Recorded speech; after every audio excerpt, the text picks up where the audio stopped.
Well, there are just so many incredible stats about Roger Federer. Here are some of the key ones. He leaves the game having won 6 Australian Open titles, 1 French Open, a record 8 Wimbledon titles and 5 US Open titles as well. His 20 Grand Slams singles titles puts him, well, it did put him clear at the top of the record book, but in recent years he's since been surpassed by both Rafa Nadal and Novak Djokovic. Those 3 a long way clear, as you can see, of Pete Sampras's 14. Well, he spent a total of 310 weeks as the #1 player in the world. That is second only to Novak Djokovic, but his record of 237 consecutive weeks is a full 77 weeks more than any of his rivals. Well, Federer retires with the most Wimbledon titles, 8 in total, 1 more than both Novak Djokovic and Pete Sampras. He played the tournament 22 consecutive times. Well, it is fitting then maybe that Federer's last appearance on a tennis court before this announcement was at the All England club, but that didn't seem like the end of his career then, and even in recent months he was still trying to make a comeback. I don't think he was trying to make an effort to come back with a full-time schedule, but certainly, you know, maybe to make some sort of farewell tour, maybe play some Grand Slams. There's a tournament in Basel, where he's from originally, which is very meaningful to him. I think he would have liked to play there, but there had been some murmurs in recent weeks that things weren't going to plan in terms of his hitting sessions on the court. He's already had 3 operations in the right knee, and at his age, it's very tough to sort of come back from that. And yeah, lo and behold, we're here today where he's announcing that the last time we'll see him in official competition anyways, that it's the Laver Cup next week. Well, as you can imagine, there's been plenty of reaction to Federer's retirement on social media this afternoon, so let's bring you some of that. Well, Wimbledon have tweeted saying, "Rodger, where do we begin? It's been a privilege to witness your journey and see you become a champion in every sense of the word. We will so miss the sight of you gracing our courts, but all we can say for now is thank you for the memories and joy you have given to so many." Roland Garros tweeted saying, "Legend of the game." Well, Federer won gold in the doubles at the Beijing Olympics back in 2008 and silver in the singles against Andy Murray at London in 2012. And they tweeted saying, "An outstanding career comes to an end." Crying emoji. "Thank you for all the memories, Roger Federer. You will be missed."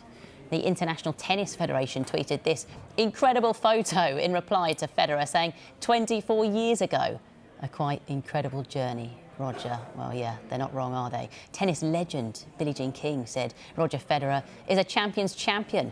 He has the most complete game of his generation and captured the hearts of sports fans around the world with an amazing quickness on the court and a powerful tennis mind. He has had an historic career with memories that will live on and on. Well, Judy Murray also tweeted, she said, "The end of a magnificent era at Roger Federer." And Carlos Alcaraz, the recent, of course, US Open champion, who on Sunday became the youngest ever men's world #1, age 19, tweeted saying, "Roger," and a heartbroken emoji. Andy Roddick, who lost 3 times to Federer in the Wimbledon final, tweeted, "Cheers, Roger. Thanks for the shared memories, my friend. It was an honour to share time and experiences on the most hallowed grounds in our sport. Don't be a stranger."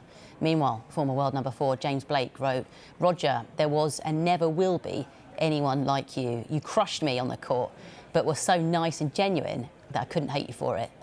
You made the game better on and off the court, and you will be missed. Good luck. You have earned all the success and joy in the world." Well, Juan Martin Del Potro, who beat Federer in the 2009 US Open final, tweeted saying, "I love you, Roger. Thank you for everything you've done in tennis and with myself. The tennis world will never be the same without you." And FC Basel, the club he supports, of course, said, "The undisputed king of tennis, thank you for the incredible memories in your outstanding career, Roger Federer. Forever one of us." Well, the former British #1 and now tennis commentator Annabel Croft has given us her reaction this afternoon. what an extraordinary career he's had, and he's given so much pleasure to so many people. He's won so much. He's won everything, you know, those 20 Grand Slams, the 8 Wimbledons. Will that ever be beaten as a record? He's been world number 1. He would have probably loved to have maybe retired at Wimbledon.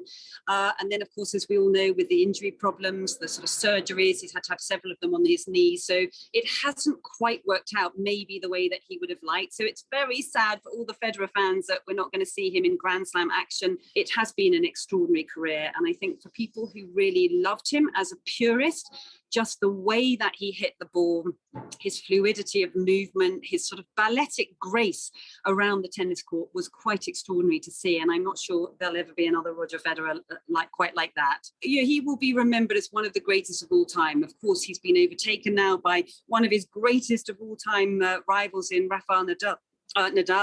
Djokovic has also overtaken him. But I think for me, I think the way that he played the game and the grace and the way that he handled everything outside the sport as well, amazing.